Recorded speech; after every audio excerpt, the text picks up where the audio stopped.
अस्सलामुअलैकुम प्यारे बच्चों, कैसे हो आप सब। आज हम सीखने वाले हैं उर्दू के हरूफ तहजी। सबसे पहले तो आप मुझे ये बताएं कि हरूफ तहजी की तादाद कितनी है। जी, अगर आपको नहीं भी पता था तो पूरे 36 होते हैं। तो चलिए शुरू करते हैं।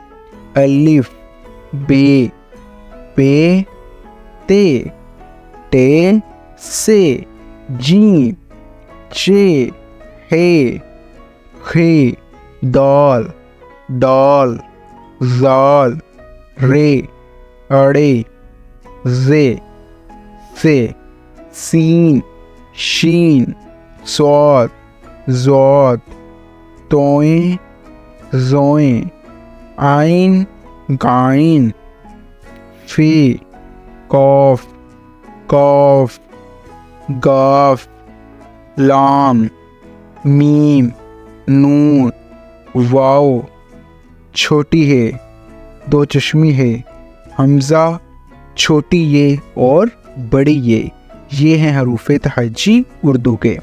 तो चलिए अब हम इसे थोड़े गाने के स्टाइल में पढ़ते हैं।